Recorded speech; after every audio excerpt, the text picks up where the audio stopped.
I think I've been brainwashed to think that certain art marks are beautiful. For example, some of Van Gogh's lines, some of Auguste Rodin's mixing of colors together, sort of with the brushy style that he's done. Or who's the other guy that I really respect? What's that figure? Freud's grandson, Lucien Freud, who does figure painters, who paints like, it's neat the way he, every brushstroke is masterful. He's a master artist. There's very few people who I would consider masterful. And one little brushstroke became the shape at the same time, the right hue and also sense of light. And I think that was masterful. That's what Van Gogh had. Some of Tom Thompson's, a lot of Lucien Freud's. Each stroke represented many things at once, and it just works well. Okay, so I'm going to be quiet now, and I'm just going to just literally go in here. And I'm doing this for the person who may actually come and look at this. And you're going to look at this carefully, and you're going to go, wow, some madman went in here and meticulously put tiny, tiny dots, tiny little bits of color, tiny little things for you to discover. So this is for someone I'm doing this for someone to discover who is like me. When I was a kid, when I was young, I was definitely advanced when it came to art. Far, far beyond people, I don't care. One experience I had that I remember clearly is I went to the Art Gallery of Ontario with my school trip. And I walked in, and Van Gogh's Irises was there. And it was a multi-hour trip where they all went on. I snuck out and stayed behind, and I just sat the entire trip and just looked as close as I could get to Van Gogh's Irises. And I could just feel, I totally see. I see where he went back and went back this way. I see why he did it. And I felt a total connection to, it was like I was there with him, and I felt equal. That's how cocky I was. I felt like, yeah, I get it. And I wasn't trying to be like, and this is all in my head. So it wasn't like I was being cocky to somebody else. It was more like, wow, this is something I get. I don't like watching sports. I don't understand fucking, baseball and football. Scoring throws me off. I can't follow. I used to play football, and I was like either a linebacker or on the line, and they'd say hut, and I'd be like lost. I'd be like, just tell me who I'm supposed to hit. Like, that's how it was. So I'm not trying to say that I'm some sort of genius overall, but because I am a complete moron when it comes to certain things. But one thing I got was Van Gogh as one of the few people. I got him. I got it. When I was young too. And here, let me quickly show you something.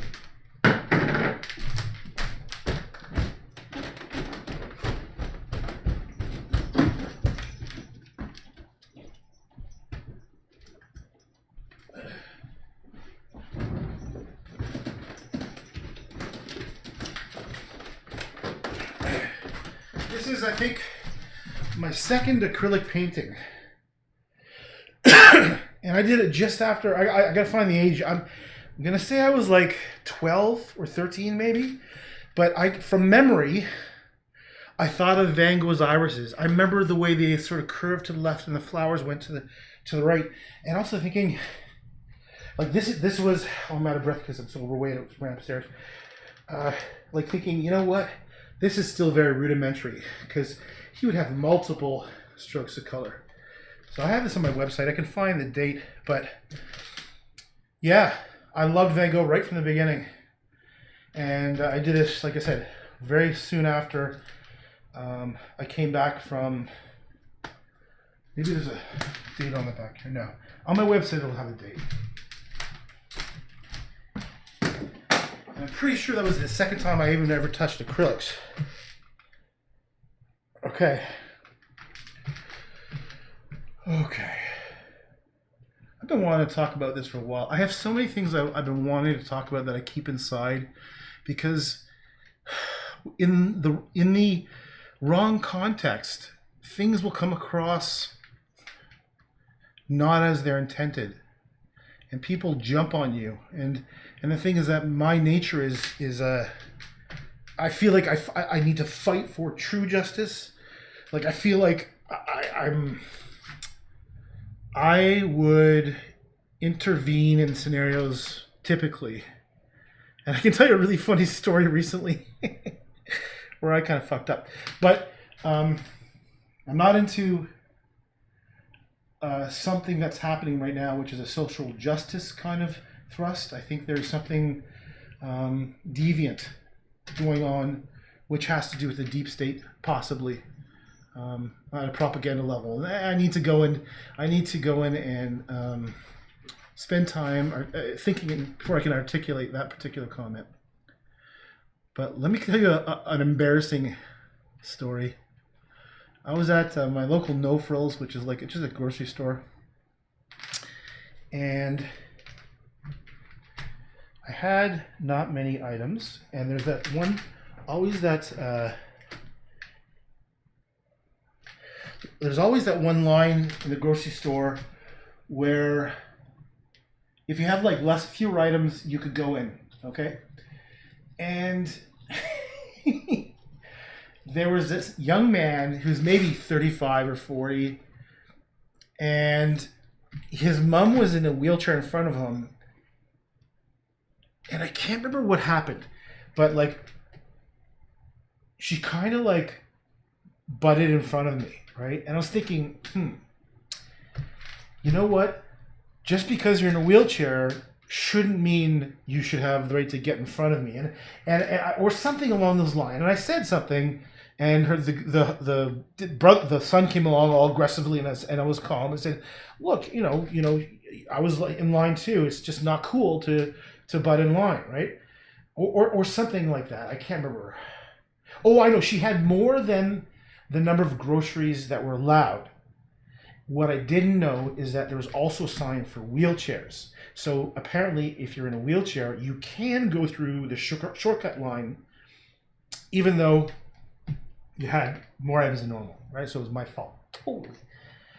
And he was getting up on my face, and I wasn't backing down. I was like, if you're a little old lady and you're doing something uncool, get in line like everybody else. And I've done that, to large and anybody, because I feel like just I'm sick of people who take advantage of the system because they can. I just So anyhow, he pointed out that if you're in a wheelchair, you asshole, you can go through. And I was like, oh man, I am so sorry.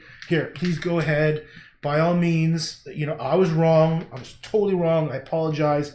Blah, blah, blah. And after they were going through, I said, listen, I was wrong. Can I give you guys a lift? I'd be happy to drive you guys to wherever you need to go to. And, the guy was still pissed off at me, naturally. I think that was an example of I have to, be careful because, I thought I was doing the right thing because there was lots of other people waiting in line. And I thought that this person was, playing the old I'm in a wheelchair card. So therefore, I have special rights. But it turns out they did. They did have special rights, and I was wrong. I profusely. What did I do? I think I also offered to, let's say, help them bag their food. I think I even offered to help pay for the groceries, just because I felt like an ass. The guy didn't really accept my apology too quickly, or at all. But at least I owned up to it pretty quickly. So this is why I've kind of learned my lessons that sometimes it's best just to shut the hell up because you don't know the context. You don't know. People are too quick to judge, especially in public settings around hot political issues. People are too quick to judge. The one big problem I have right now is calling people Nazis. That's so wrong on so many levels. Because a lot of times they're not actually Nazis. But you're painting them with this brush, which now prevents them from having any kind of defense, only because of what you perceived. You could be wrong. Like, I was wrong. I was wrong about the woman in the wheelchair, and I was trying to do the right thing. And that's the thing, is I think a lot of people, they want to do the right thing. And I think here's the thing. I think for the most part, most people, and I'm talking like the 99% of us, don't live in a fancy world. We live in a world that sucks sometimes, right? We live in a world where other people get ahead. Psychopaths, people who, I could tell you so many stories in business. I've encountered a few psychopaths. I know a few psychopaths in business. And I can tell you that those are the ones who do get ahead in life. And so it kind of you have to be strong internally with yourself and realize like what's important in life. Otherwise, you just get torn up and bitter, and then you start reacting and doing. That's what I mean. You start reacting, and the reactions are worse sometimes. Like I have a plan. One of my ideas for a series of paintings I had a long time ago is to do a series of masks. One of which was the Nakib or the burqa. The burqa is one that covers everything except the eyes. And the Nakib covers everything, including the eyes. There's an eye veil. But I do a whole series of masks and try to make them kind of beautiful but symbolic. And one of them was like an Antifa kind of face. One of them, like different masks because they mean different things. I just haven't gotten around to it. It was also part of the idea of that things I learned on the internet. Because there's so much to be said about Antifa. There's so many like points and counterpoints and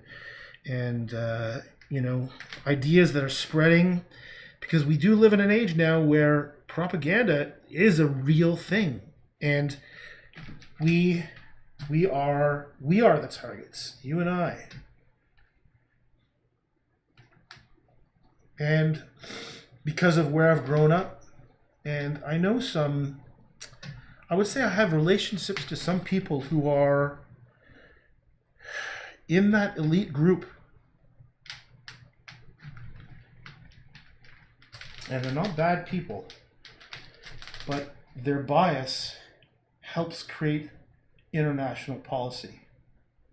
And there's one family friend, and I won't say who it is, but he's part of like one of the most important think tanks in the entire world. And I read his book, and he interviews world leaders, and I always thought he was a bit of a little too pompous for me to like personally. But I know some people like this, and I know how some of it operates.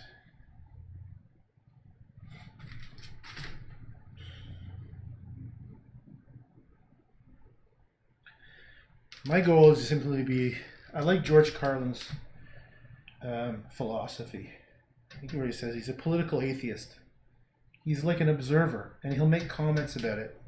And I'm very much like that, where it's very, very hard for me to get drawn into a political side, because my nature is to say, wait a minute, let me first understand things. And so it takes me a long time before I can form an opinion about something. I definitely am the opposite of a knee-jerk reaction kind of person in general. It's like I have and I think wish people more likely they wouldn't suddenly jump to conclusions just because somebody else said something. And there's some crazy stuff happening in Ontario. Like there's this woman named Lindsay Shepherd who, I don't know if you've been following her. There's all kinds of scenarios. There's things with this professor named Jordan Peterson, and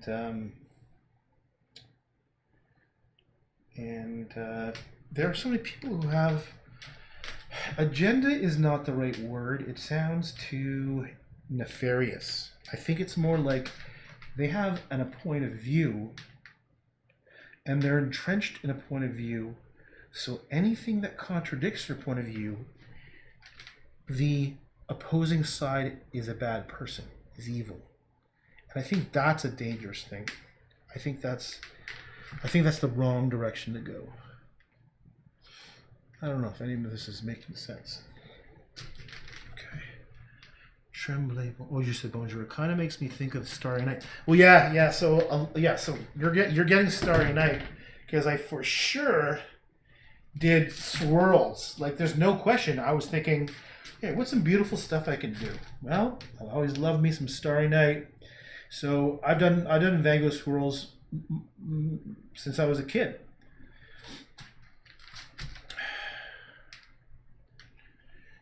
But this painting was more like a thought experiment more than anything else. I mean, I remember telling good family friends saying, you know, modern art was partially a creation of the CIA. And they were like immediately dismissive. It was like, well, let me just sort of explain why. And then, you know, immediately you're a conspiracy theorist and you're dismissed. So here's the interesting thing about conspiracy theorists. The concept, the word, was created by the CIA propaganda wing to associate someone who has an idea with insanity, so you could be dismissed.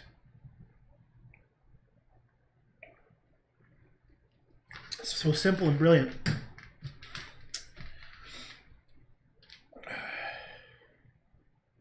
Right now, here's an example. Right now, I'm kind of investigating this flat world idea because I believe it is a disinformation campaign. I'm not saying who is doing it. It may be, you know, it could be part of our deep state, mostly U.S. deep states, typically, to create something, a ridiculous concept. The Earth is flat. And crazy, they put all kinds of information, and then anytime they want to dismiss somebody, they convince, manipulate, however you want to do it, the person they want to be, whose credibility you want to ruin. You have them associate somehow with the flat Earth theory, the idea that the Earth is flat. Right? It's such a ridiculous notion. No, I'm very, very open-minded. I'm willing to see if there's any kind of science, but I mean,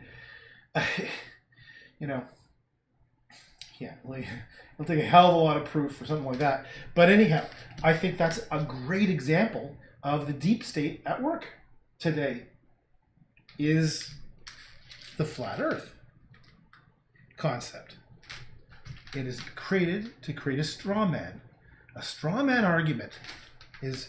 So I think today, if you want to understand what's fake news and good news and whatnot, is you have to understand psychological neurolinguistics. You have to understand what like a straw man concept is.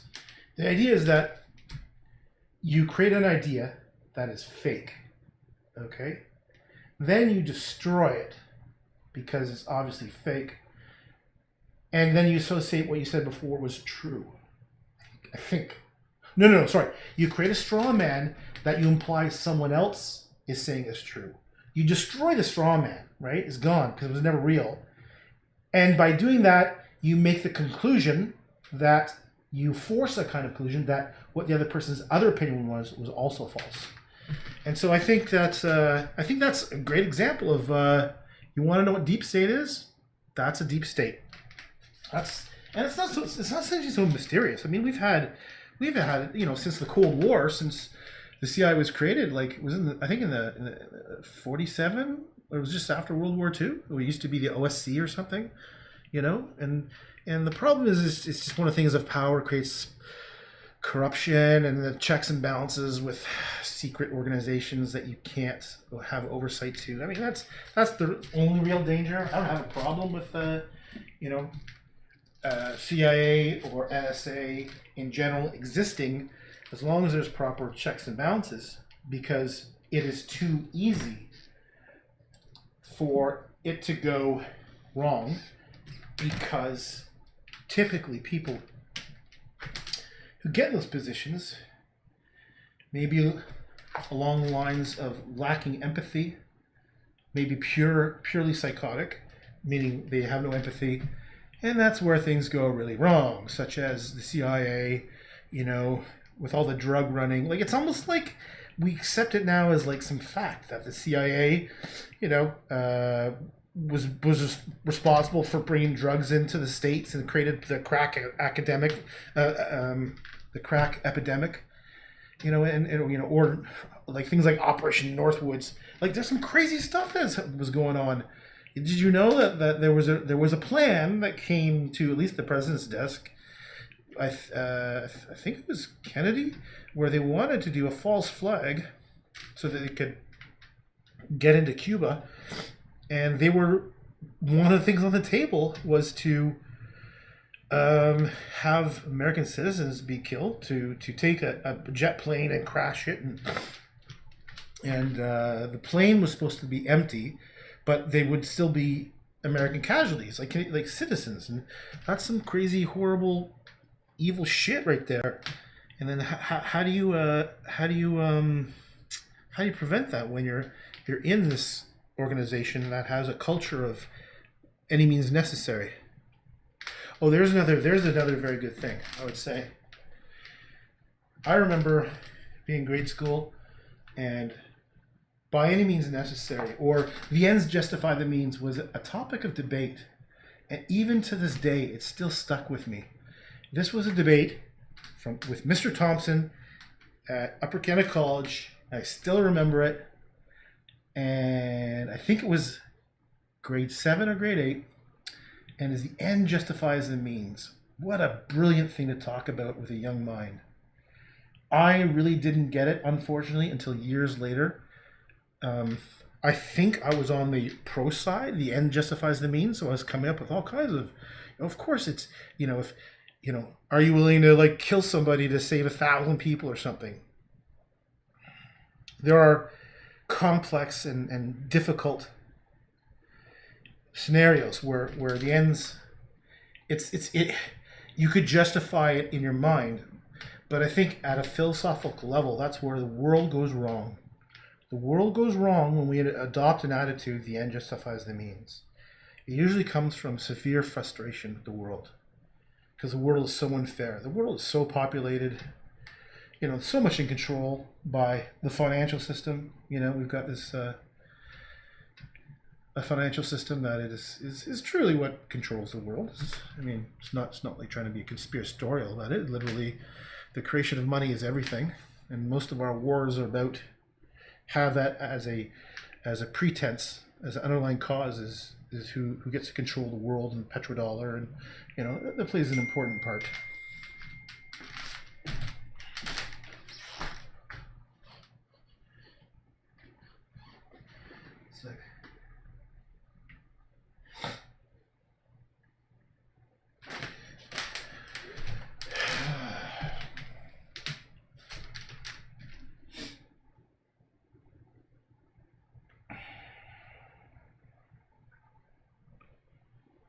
So it kind of comes down to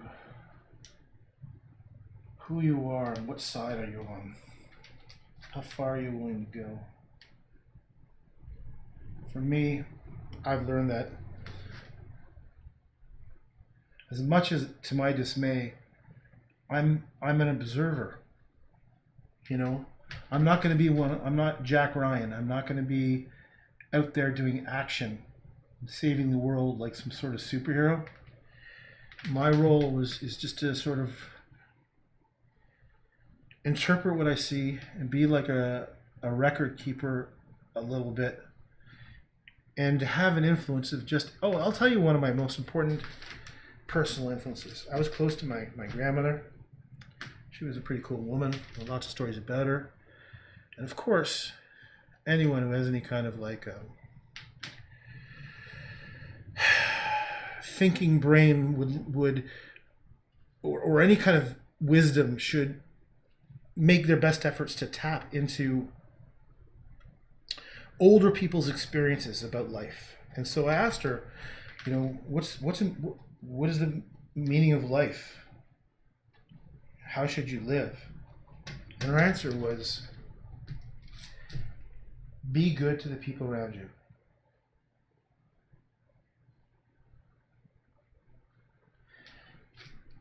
there's a second part to that is, and it was unspoken, but it was known, and I saw it through family, friends. The greater your influence of people means that you can do greater good. And there's like, it's all like we are all networked concentric circles of influence, right?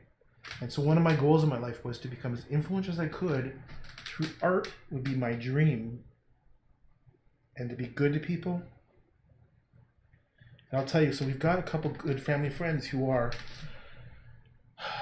very influential, and they do so much good. It's true. I don't want to say some of their names, but some of our very good family friends are like literal world leaders. Literally have changed the lives of thousands and thousands of people through philanthropy and through creative ideas. Man, I really want to say who some of them are, but I won't, just because out of respect. But that's my dream, where I could become a successful artist and I have some influence and fighting for some sort of cosmic good. Even though I don't believe, in that spiritual realm necessarily, it might just be a matter of numbers. But I'm not going to be, So right now, here I am today, is I'm combating, I'm exposing our training, our brainwash that modern art has value. I think that I would like to go back to I would like to be a part of a new renaissance of art. And it may not be a stylistic renaissance, but imagine a renaissance, and I mean renaissance in a true sense, where we are re-remembering what's beautiful about us, what's good about us, because that's the only way we can win. I mean, the average person. We can't beat the banking system. We can't beat the military-industrial complex, the pharmaceutical complex. We can't beat it. But maybe at an individual level, to each other, we can choose to be better. And I'm not sure how that works. Maybe it's a matter of not choosing to buy certain products, right? And these are difficult things. Like, for example, the BDS movement. Wow, the Middle East, that's like one of the toughest areas. And it touches me at home because I grew up Jewish, but I never felt necessarily Jewish because my mom converted. She was like some Swedish blonde, like practically aristocrat, gorgeous Dutch, Swedish, English, and that's half my blood. And so I never felt affinity to any group.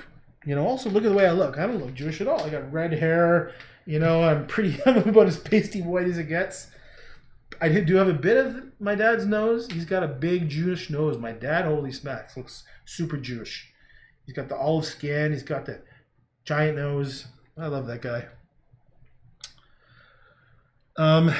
But the things that happened in Israel, like that Israel was created, it was given, by the British, and when it wasn't theirs to give, when it was given by like an ultra, it was by a letter from someone who was in England.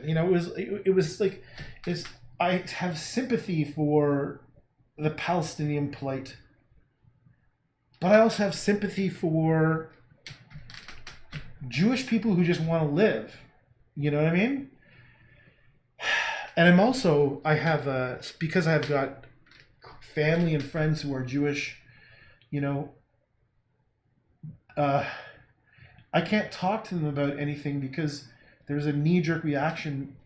And these are people that I love deeply, who are much closer to the experience of the Holocaust. I'm talking about some people who are much older. And so you can't even bring it up with them. It's such a traumatic experience for them that I've just resolved that I can never have conversations with some of these people because they can't handle I'm open-minded. Like, I'm willing to hear all sides, you know what I mean? And maybe one day I'll try to you know, I thought about doing paintings about that. But you know what happens? You know what's going to happen is, you remember there's a horrible, horrible image of, there was a horrible, oh, this video gets me every time. Oh, it'll make me cry if I think about it too much. Just give me a second. There was a father and son. They were, I think, Palestinians, I'm not sure. And they were cornered against a wall. And I think they were being shot at by the Israeli army. I think. And the Israeli, I believe it was Israeli, anyone can correct me if I'm wrong, but they killed the man and the son. Ugh, that was just fucking heartbreaking.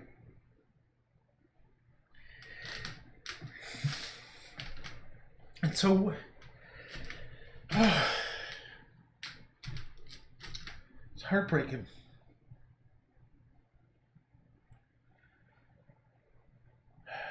It's mostly heartbreaking because you know that a lot of people who are in charge don't care. They don't care. It doesn't affect them that way.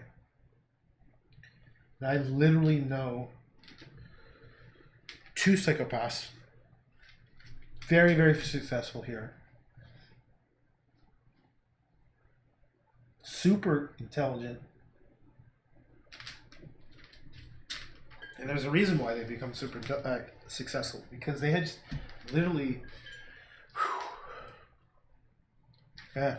And by the way, a psychopath does not necessarily mean a murderer. I think people should understand that. It just means they lack empathy. You know, they don't have the same, they lack compassion, they lack understanding.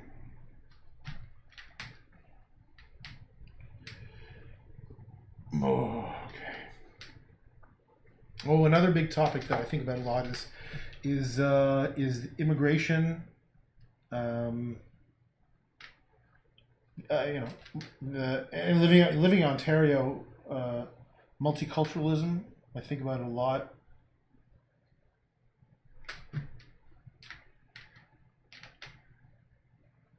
And things I don't have the answers, you know. And so when I'm doing some of these paintings that are going to be related to it, it's my intention with the painting is to try to work it out with myself. At the same time, I might imply one or two different directions, but it's really up to the person observing it that's going to create the distinction. And I like listening to how people respond to it. Like their biases come screaming through when they make comments about it. And I think, to me, that's kind of exciting because, like I said, I'm a loner. I don't want to hurt anybody. I don't want to rock anybody's boats. But I also very intensely believe the truth is the ultimate thing. So I guess what I'm trying to do subtly with some of those works, even like this, is how can I come close to truth, whatever that is. Try to provoke truth. Oops.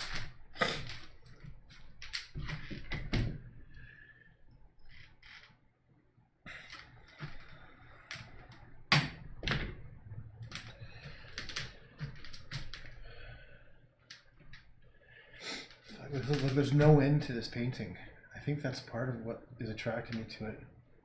There's no end to this. I want someone to, if someone ever comes here and they look at it, maybe they'll realize that someone who is thinking, not just creating a photograph of another landscape or another person drinking coffee or another person doing, you know, whatever it is that they took a photograph of, that there was actually meaning and intent here, and I dare say some skill, you know, because I'm trying to always grow and become better and master as much as I can. Every little thing I do here, I'm learning about, like this. There's some cool stuff that happened here. This thing has been dry, and because of the thickness of it, oops, sorry. there's like this cracking going on, which is really neat. Like I'm not even sure how that happened. Oh, I know why, because I had painted white before. The CIA was white, and now I painted over it, and it's cracking, and the white is showing through. So that's kind of neat. I'm gonna leave it there. It feels kind of cool. It adds some personality to this thing. It's also kind of strange. Like I have to question, like, what the fuck am I doing here? Like what I'm doing here, there is a good chance no one will ever pay a penny for this thing. But here I am doing my 100% best to create something.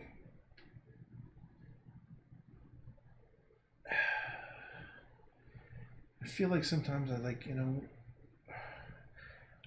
I think part of it is I don't like the selling process so much that I just avoid it. And it's more like, this is what I need to do. I love doing the beautiful landscapes. Don't get me wrong. Birches of the Orange, very enjoyable to do. But there's a dark side of me that needs to explore the dark side of life. And I usually, I think, like, for example, yesterday I posted this very personal sketch I did about me being an introvert. And I've got tons of that. I remember there's one guy named Bo who came on and was like throwing all kinds of insults at me because all I was doing was like pretty stuff. And I'm like, dude, you have no idea. You have no clue. I am not unidimensional.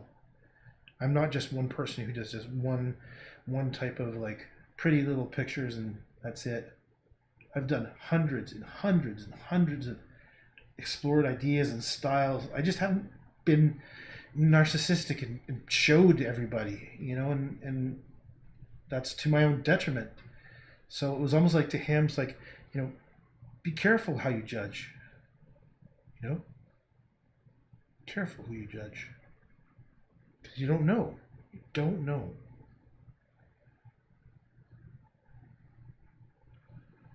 Okay.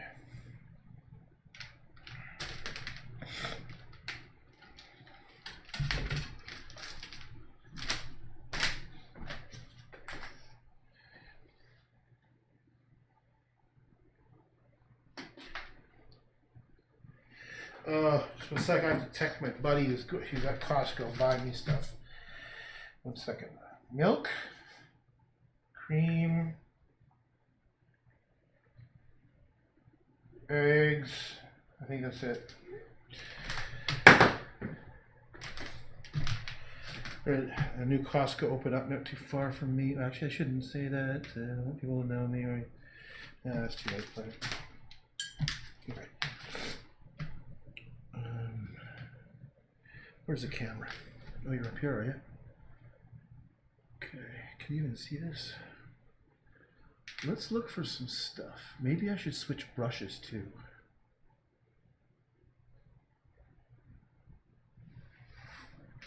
I just feel like creating this maze of patterns, this place you get stuck in, this quagmire of shapes, and in the hopes that it justifies and makes the overall painting worth looking at and having some importance, is what I'm trying to get at. I just looked at I look at some other people's paintings and literally they're just splashing some shit around, and I would love to do that. I would love if I could get away with that. It's fun. It's literally fun. And if people will pay for it, that's great. But part of me feels like you are just like everybody else then. Like you're not a true creator. I guess that's what it is I am happy when I'm creating. So for many, many years, I made video games. And I built a few video game companies. And one thing I learned was I was happy because creating a company and creating video games is very creative. Like even like negotiating video game contracts, and there's a lot of creative thinking about how how to do it, and making games himself. There's tons of technical problems and the creative problems, and I've come away with a lot of knowledge about video games, running video game studios, video game production. That's sort of like my professional area of expertise. Is I've made so many different types of video games, small and large, for 25 years, that I never felt I missed out on not showing my artwork during that time, because I felt like it was very creative I built a company from nothing, like literally nothing. It started with me doing consulting to save some cash, to work on a project that I created, slowly hiring people, and then negotiating a publishing contract, and then working slowly to build up credibility with publishers, and then like it's a different world now in many ways. Like I was what it was probably the last of the generation that could have gotten a larger project from publishers, because back then you could have done a AAA game with about 25 to 30 people. Now a AAA game is more like 300 to 400 people. Back then a budget of $1 million could have get you a AAA. Now you need 30, 40, 50, $100 million to do a AAA game. So, but the difference is now because of the internet, you can be independent, and you can forget about a publisher and just go directly online. So there's huge potential for all kinds of different video games now. And I have no idea what I'm talking about. Oh yeah, I'm talking about the fact that creativity, I never felt I missed out too much, because what I was doing was always so creative. Like building prototypes with other people is a hell of a lot of fun. I've made zombie games, I've made space games, I've made military games, I made goofy kind of like sim collecting games, I made casino games, which was never my intention. That's actually how I started out. But all kinds of play for fun games, and I watched other people make games, and I basically managed a lot of other teams that made games too. So I was more like the executive producer, and I would help manage the overall project. And that was cool too. Like I was actually really good at managing large teams and managing large projects and managing people. Like I thrived at it. I thrived at the intensity. And I was also really good at foresight, at seeing where problems were going to be and fixing them before they became a problem. And that was, I think, why I did pretty well in my career, is because I would think everything was like a chess game. Right? I would try thinking ahead. If I do this, here's how they're going to respond. Here's what happens next. Okay, who's calling? Who's texting me?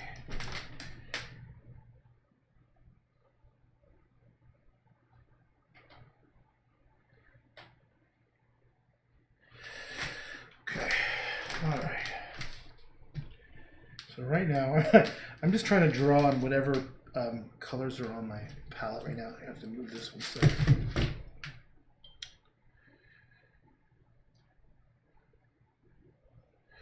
Look at this madness. It's almost like hell.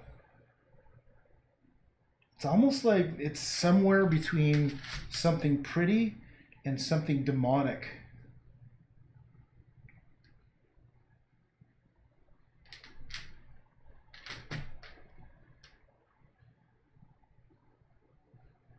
I don't know if you can tell, but I'm putting a lot of care into where each little stroke goes and what kind of marks it creates.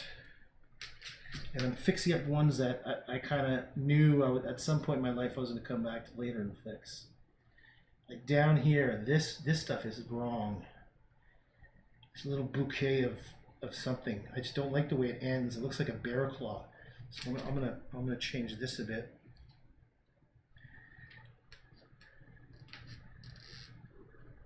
I'm not sure how I'm going to fix it. I think I need to tone down those yellows. Yeah, those pinks were just not right.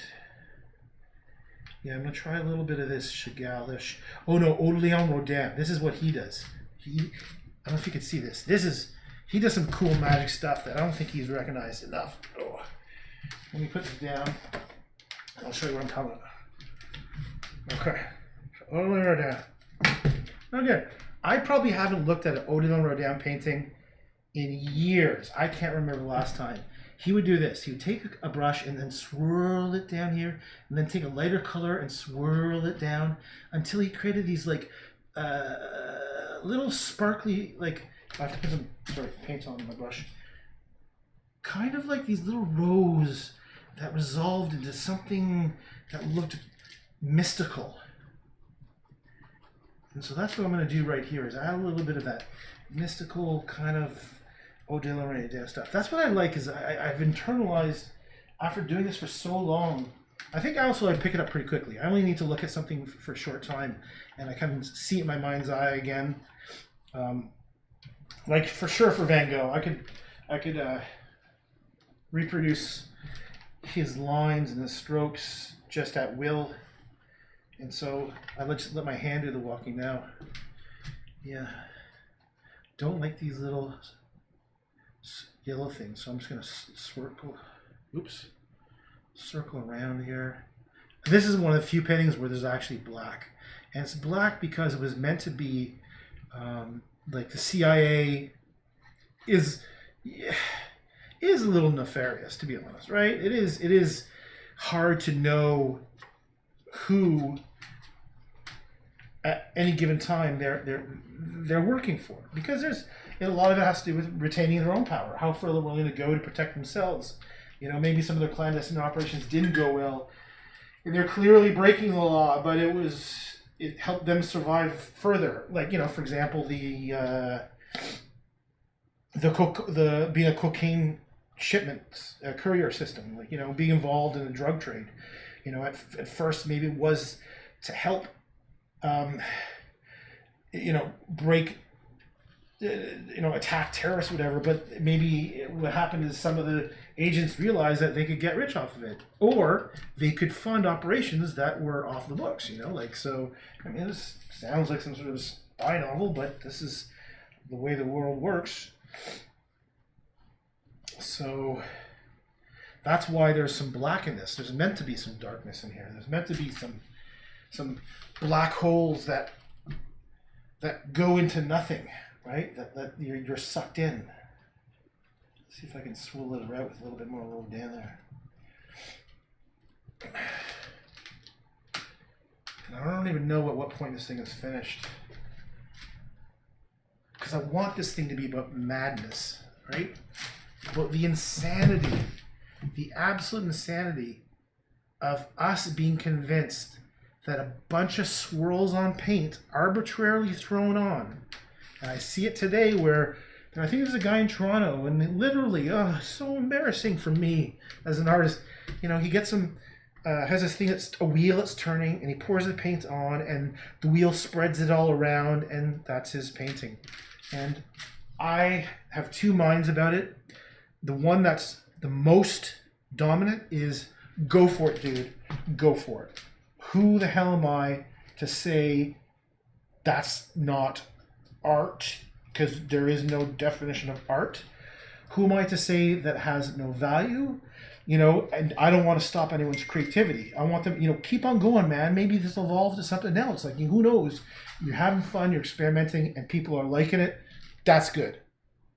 The other part of me, which is the part of me that's more like, you know, where I feel strongly that you need to show intentionality. You need to show intent. You need to prove yourself to get my attention. You know, you need to do something that's has merit. I think that's what I'm trying to get down to. It has merit. It has nothing to do with who you are. It's this thing by itself. Does it speak to me? And so that kind of stuff does not speak to me. It says the opposite. It says I'm lazy as fuck, and I'm a hack, and, you know, what other probably very negative things. This is why I try not to articulate it. I would never say it to that person unless they actually really wanted me to give them an opinion. And if I felt that they were the kind of person like me that can absolutely can take any kind of negative criticism, like would get offended, I would use that kind of vocabulary. But if not, my default position is to be more diplomatic and you know, to say that, you know, it's just not for me. I the things that I appreciate more are blah blah blah blah blah. So, but you know, you know, there's a part of me that's jealous, to be honest, to be fair, because I look at it and there's like, you know, 7.4 million views of this process of this person doing it, and you know, it's kind of like, oh well, fuck, you know. Do I? Okay, how would I even feel about getting 7 million views? I would hope that I'm doing something that has value, but I think it doesn't matter. I think that's actually maybe not even a good thing, because what you're doing is you're being entertaining, you're satisfying, you know, the impatient, quick click generation we live in, you know, and I guess that's not what I'm trying to do.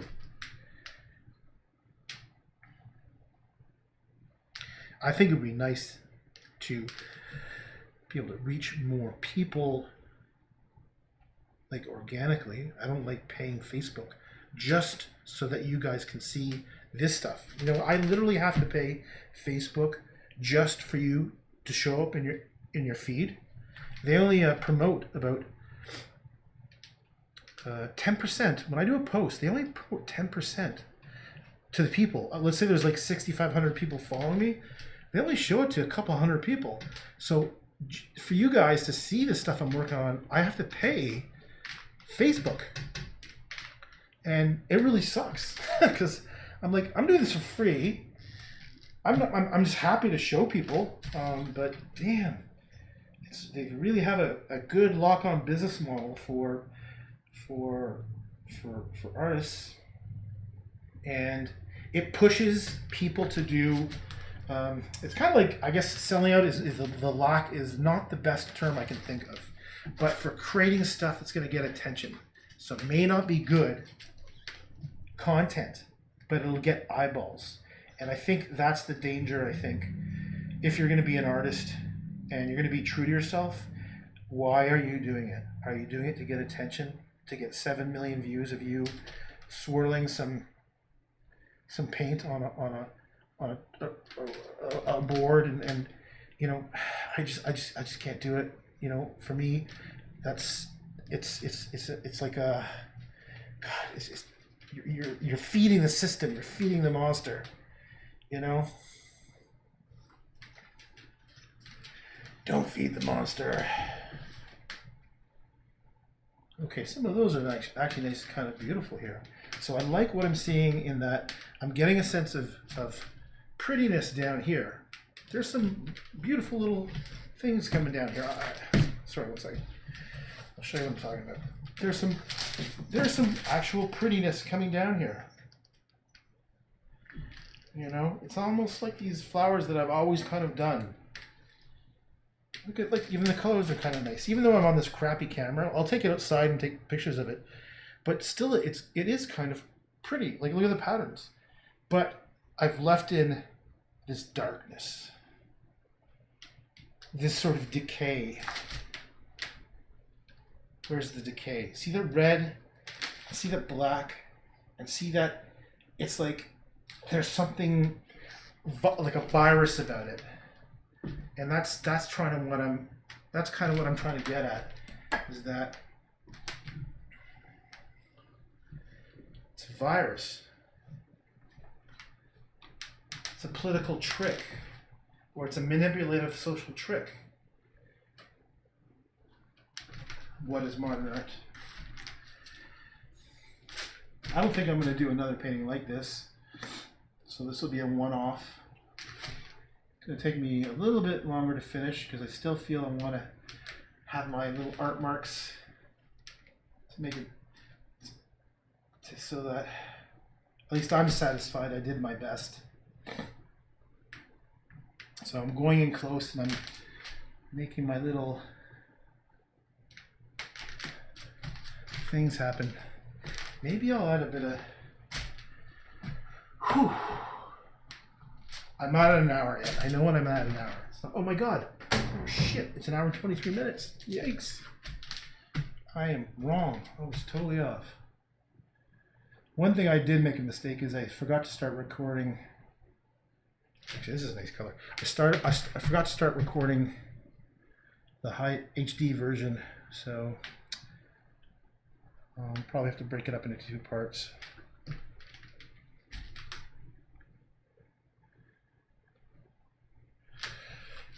Wow.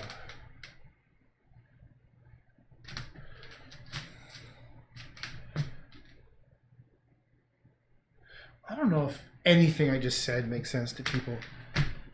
I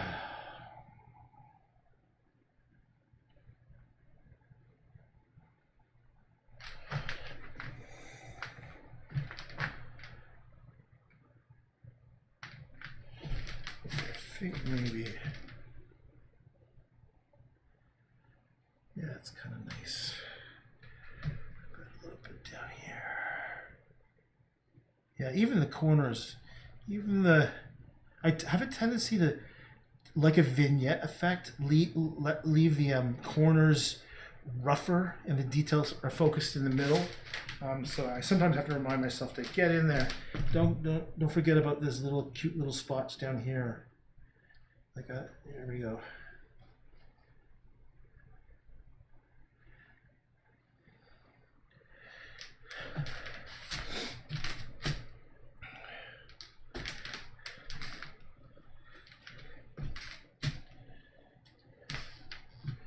Well, here's what we should do. Let's hold out until this painting is worth $100,000. How's that? Let's do that, okay? Let's keep it until its perceived value is 100,000. In other words,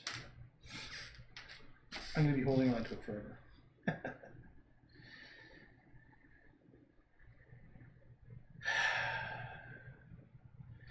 I just have to keep working, keep trying to master my craft.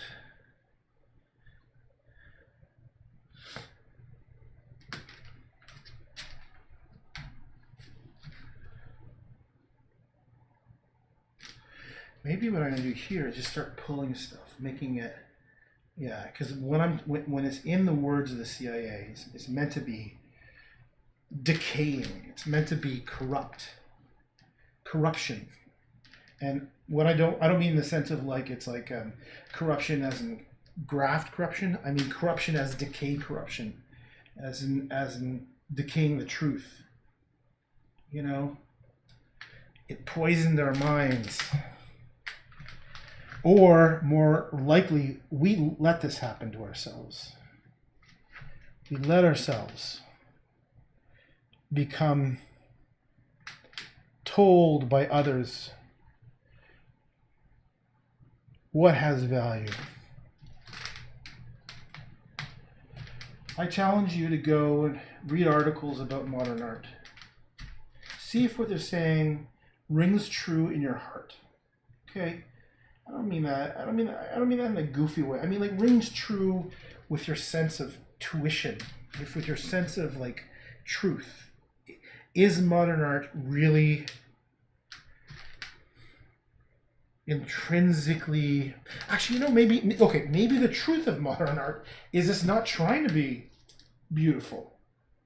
Maybe it's still trying to find truth.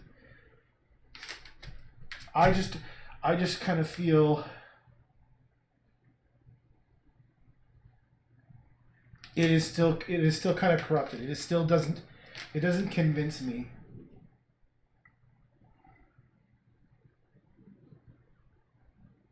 Oh, I think there is kind of value in being the first at doing it, I guess. I think.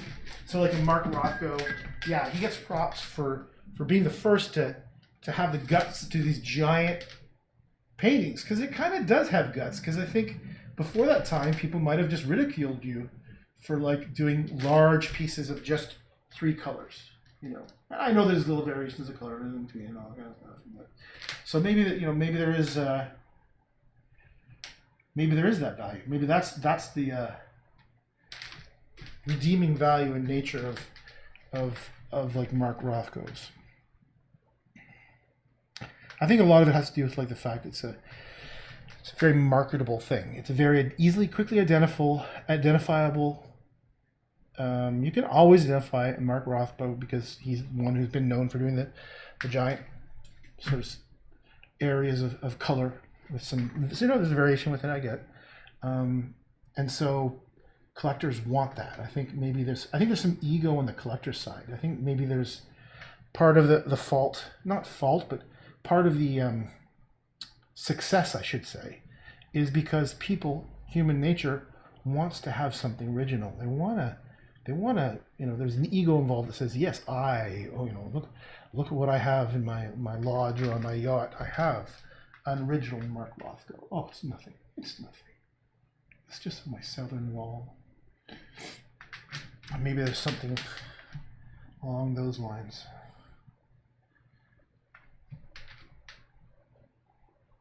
But for me, growing up, I think I felt very discouraged because I felt like so many of the things that I thought were art were already done. I felt discouraged.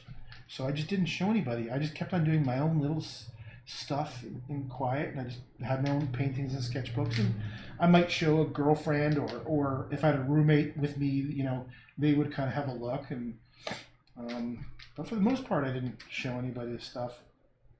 I just felt like, what's the point? I felt like too many people were narcissistic. They wanted to me, look at me, and I'm really not a fan of that.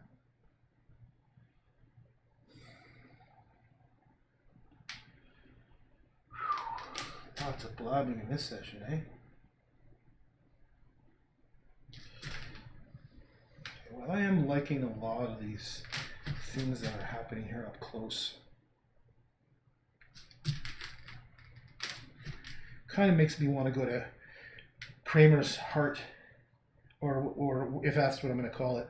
I should show you to you because it has very similar. I actually have a couple more. I've got 3 Stars, which is like a ripoff in a way of Starry Night, but meant to be like a child's version of it because the stars are huge. And the other thing I did about it was I had really ridiculous thick paint, like coming off like a ½ inch. And it was just fun to do. And I didn't, Okay. Does anybody even listen to me? Oh, Cindy, it does. Mud art never appealed to me. Like you said, throwing a paint on a canvas. They even had monkeys doing it. Yep. Oh, dude, there was some guy who was like painting with his penis. It's just shock value. It's like, I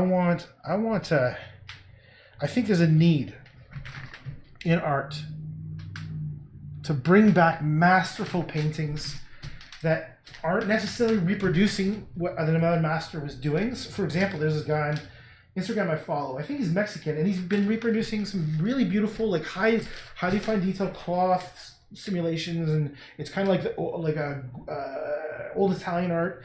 And some of it's cool, but it wasn't. It was just copying. It was still, I don't know. I just hope to God that I can find something that's still original. I hope to God that I can do something that creates something new. I don't know, but I'm gonna keep on trying. I'm gonna keep on doing what I love, which is finding beautiful marks in here. Oh, and the other thing I'm going to do is I very much like the power of symbology, a power of symbols. And so I've been wanting to do that for quite some time, is explore symbols, mystical symbols, heretical symbols, allegorical symbols, also like agnostic, mystical, Jewish, Kabbalah. Like there's a whole range of symbols that some people believe have powers. I want to explore that. I wonder if I can make art out of it, because I think there is something powerful about the symbols in that they are And I've done this before. Actually, I have this little watercolor gouache one where I have me floating around and there's like a triangle, you know, like the Illuminati triangle, like grabbing the pyramid stuff. And I did that like in 1992 or something. So like, I really think there's stuff still to tap into.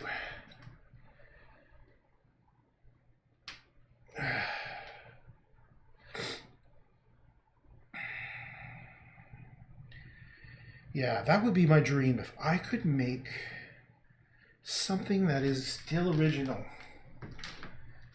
that people could see that it was masterfully done. I'd like to do it while I'm still alive, thank you very much. And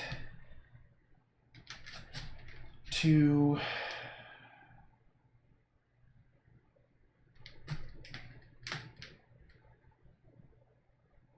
yeah, that would be part of my dream come true, is to just to be like a modern master, I guess is the best way to describe it. So I'm just gonna keep plugging away, trying to figure out. Well, I guess you can't see what the hell I'm doing. I'm sorry. The whole time I was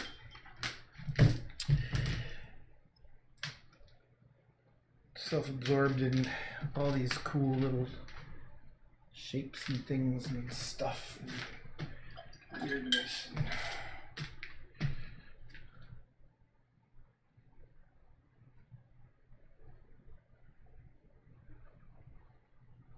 You know, like maybe I'd like to do my own version. This kind of reminds me of like more Hieronymus Bosch than anything else. And I mean in concept. I don't mean in style in any way.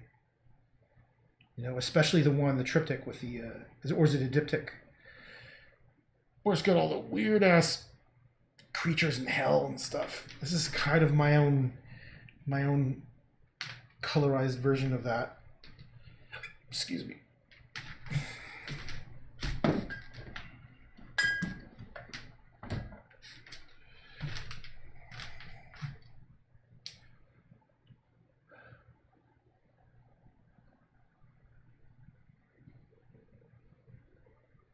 Let's put some crazy tiny little dots that only you and me will know weren't done by, like, you know, some people could like get a sponge and they could pop it there and then all of a sudden there's 100 dots.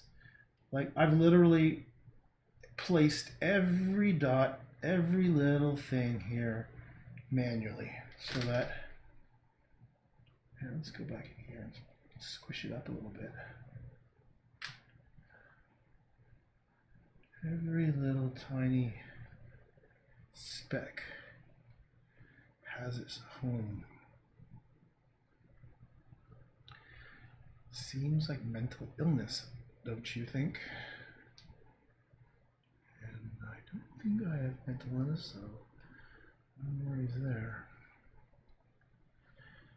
You know, one of the reasons why I did that thing last night, where I put that thing out about me being an introvert, is I can't remember, I think it was David Bowie who said, or I even heard it recently and I agree, is that, oh, it was Jordan Peterson.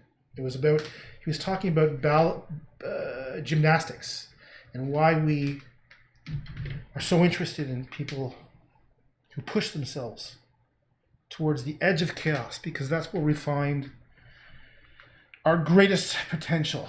So the reason why I put myself out there, even though I fucking hate it, I hate revealing stuff about myself, I did it because I had to push myself. I had to do it where I wouldn't be being true. I won't be able to reach my potential. I had to expose myself. I had to like expose my soft underbelly that anyone could come along and stab, you know what I mean? I'm doing this on the internet, which is insane. But I feel like I have to do this. I have to go all out.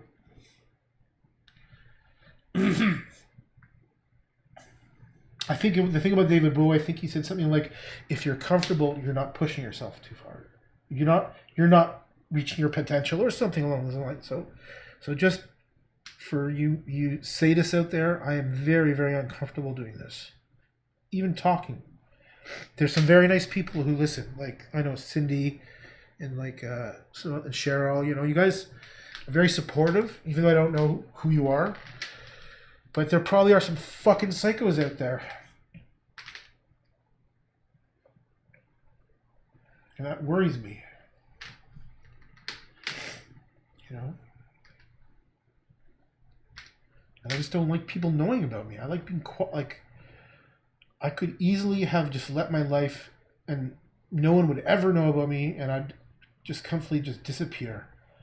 But something had to have happened to me to change everything.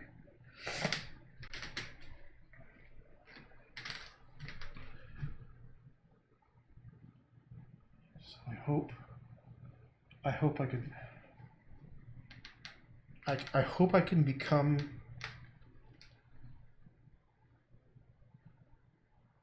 the greatest artist I can be. And I think it involves me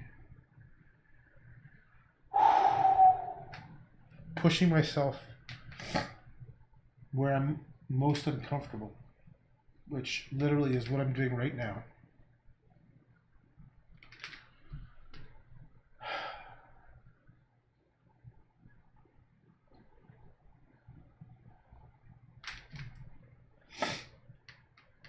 Look, I'm crying. Jeez. But the thing is, I'm not a coward in any way. Like I'm not like a. I've been around too many people who are narcissistic and get the attention.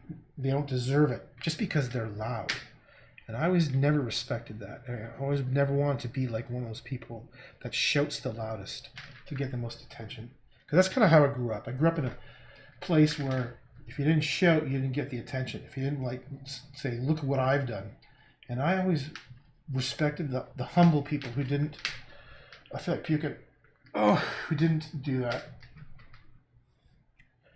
Wow, I really feel like puking. All right.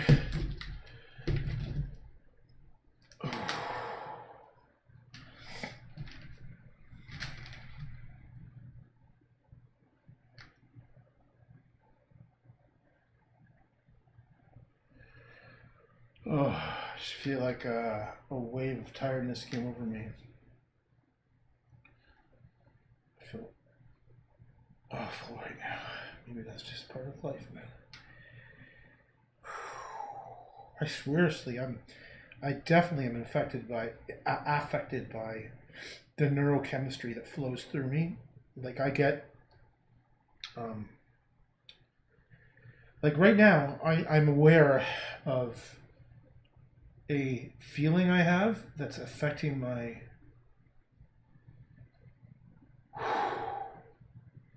it's affecting all parts of me right now, which is, you know, first I'm nauseous, then I'm tired, and I think it's because of my limbic system was being kicked in because I started to feel very deep emotions. And right now, I do. So it's like you just have to. I'm separating myself and sort of watching it happen. Ooh. So that's why I don't do drugs. I don't even drink. I don't need it. I got enough shit to do it. Oh, wow.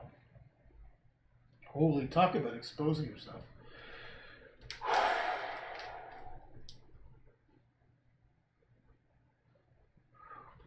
But this feels good. Oops, sorry. Up here. The old fucker CIA. I went to, I was, you know, I think I told you before, I'm very technical. I've always been very much into programming and software and stuff, and I was interested in, I don't know if I should talk about it. Never mind.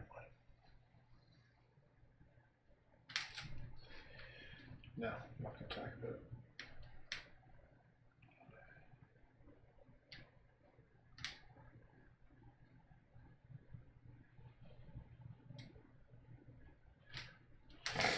Okay, step back.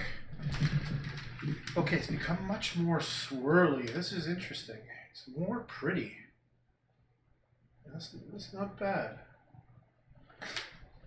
I could literally stop right here. Is there anything I might want to... Yeah, a couple Rodin. It needs a bit more softness. Excuse me. It needs a bit more, less all dots and a little bit more like movement of lines. So even though, remember I went in here and I did these tiny little fucking things, look, they're gone now. So that, all those little tiny, just ruined it. I just didn't, it was bugging me. Maybe I'll do a couple, look at this. Maybe those only exist up here. Oh, this is beautiful. Some of these are really nice little things. Yeah, I like this. I like that. All right, you black devil, you CIA. Get your shit together, guys. We need you to be the protectors, man. We need, if we're gonna give you this power, don't abuse it, or you'll lose it.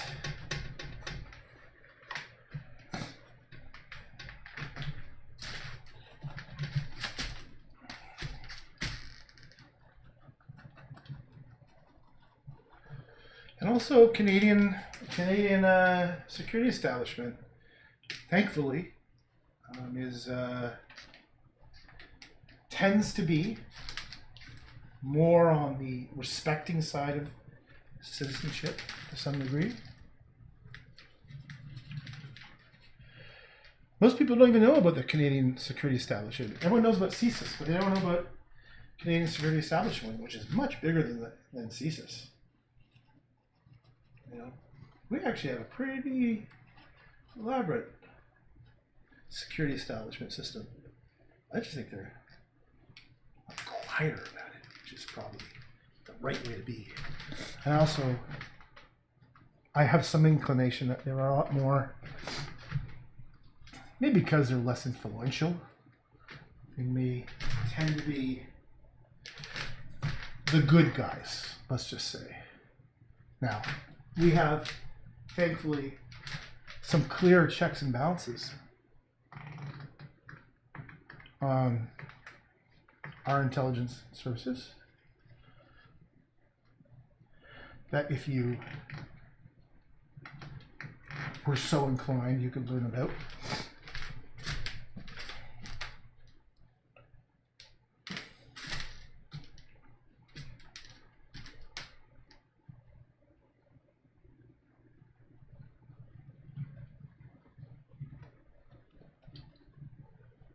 Okay.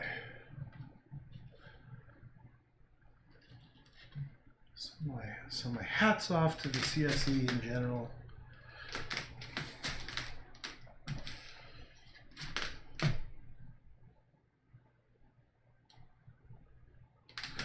Okay. All right.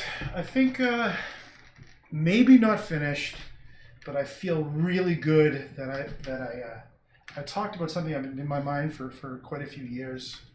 So let me just quickly zoom in, and I'll do a summary video where I zoom in outside where it's better light. But you can sort of see